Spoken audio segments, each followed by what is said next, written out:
नमस्कार, मैं हूं आपके साथ पूर्वी राय और आप देख रहे हैं इंडिया प्रेस न्यूज।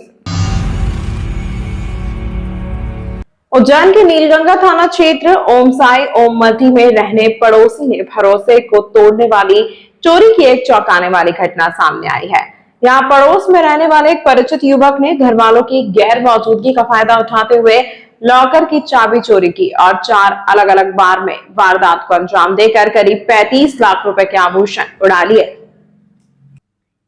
चोरी किए गए आभूषणों की कीमत लगभग आधा किलो सोने के बराबर बताई जा रही है, जिनकी मदद से आरोपी ने अपना पुराना कर्ज और ईएमआई चुका दी। जानकारी के अनुसार अक्टूबर माह में दिवाली पूजन के बाद मयूर कृष्णानी ने अपने घर में लॉकर में नकदी और कीमती आभूषण सुरक्षित रखे थे। इसी दौरान पास में रहने वाला परिचित घर की गतिविधियों पर नजर रखने लगा। मौका पाकर आरोपी ने कृष्णानी की माताजी के चाबी के गुच्छे में से घर की एक चाबी चोरी कर ली और अलग अलग 4 बार में लॉकर को पूरी तरह खाली कर दिया। जब जरूरत पड़ने पर मयूर कृष्णानी ने लॉकर खोला तो उसमें न नकदी मिली और न ही आभूषण।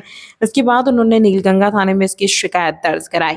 जांच के दौरान पुलिस का शक पास में रहने वाले लवेश टहलवानी पर गया। पुलिस को पता चला कि लवेश ने हाल ही में अपने सभी लोन, ईएमआई और दोस्तों से लिया गया कर्ज चुका दिया था, जबकि उसकी आय इतनी नहीं थी कि वह यह भुगतान कर सके। इसके बाद पुलिस ने सीसीटीवी फुटेज का विश्लेषण कराया और फिंगरप्रिंट विशेषज्ञों की मदद ली। पूछताछ के दौरान आरोपी लवेश ने अपना अपराध स्वीकार कर लिया। पुलिस ने उसके कब्जे से करीब 35 लाख रुपए के सोने के आभूषण बरामद कर लिए हैं।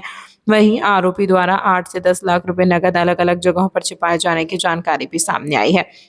फिलहाल आरोपी को 2 दिन की पुलिस रिमांड पर लिया गया है। पुलिस अधीक्षक प्रदीप शर्मा ने बताया कि चोरी की रकम से जिन लोगों का कर्ज चुकाया गया है, यदि उन्होंने यह राशि अनजाने में ली है तो उनसे पैसा रिकवर किया जाएगा, लेकिन उन्हें आरोपी नहीं बनाया जाएगा। हालांकि यदि कोई व्यक्ति चोरी की इस घटना में संलिप्त या दुष्प्रेरित पाया गया तो उसके खिलाफ भी सख्त कार्रवाई की जाएगी। हमारे मीडिया के साथी के परिवार में श्री मयूर कृष्णानी जी के यहाँ थाना नीलगंगा में एक चोरी हुई थी, जिसमें करीब 35 लाख रुपए का सोना आज बरामद किया गया। इनके घर में इन्होंने अक्टूबर में दिवाली की पूजा के बाद लॉकर में अपना सारा सामान रख दिया था। इनके पास में ही रहने वाले एक परिचित ने इनके घर में जब ये नहीं रहते थे तो क्योंकि परिचित ही था तो उसने देखा कि घर में इतना पैसा है और समय आने पर उसने इनके माताजी के चाबी के गुच्छे में से एक चाबी चोरी कर ली और अगली बार करीब 4 बार में उन्होंने पूरा लॉकर खाली कर दिया।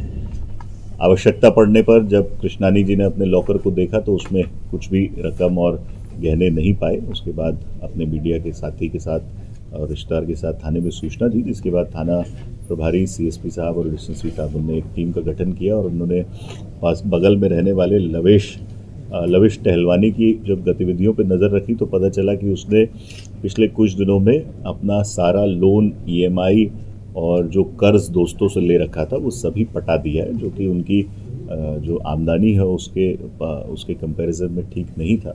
उसके बाद कुछ सीसीटीवी फुटेजेस का एनालिसिस किया, फिंगरप्रिंट एफएसएल की टीम ने हमारे लिफ्ट किए। उसके बाद जब लवेश से पूछताछ की गई तो उन्होंने घटना कार्य करना स्वीकारा। अभी इनके पास से करीब 35 लाख रुपए के आभूषण बरामद कर लिए गए। अभी इनसे और पूछताछ की जाएगी। 8 से 10 लाख रुपए कैश इन्होंने अलग अलग जगह पे चुकाना कर्ज के तौर पे बताया है, जिसके लिए इनकी 2 दिन की पुलिस रिमांड ली गई है और उसमें उसको रिकवर करने का हम प्रयास करेंगे। जो कर्ज चुका दिया वो कैसे रिकवरी होगी? ऑब्वियसली कर्ज जो चुकाया गया है वो चोरी के पैसे से चुकाया गया है, तो उसमें ये आरोपी है। अगर सामने वाले की नीयत नहीं है तो वो नीयत चोरी के पैसे की नहीं है तो उससे पैसा रिकवर किया जाएगा, परंतु उसे आरोपी नहीं बनाया जाएगा। परंतु अगर ये पाया जाता है कि वो किसी तरह से इस घटना में शामिल था और रिकवरी के लिए उसने इस तरह का कुछ दुष्प्रेरण किया है तो उसके खिलाफ भी कार्रवाई की जाएगी। तमाम महत्वपूर्ण खबरों के लिए देखते रहिए इंडिया प्रेस न्यूज।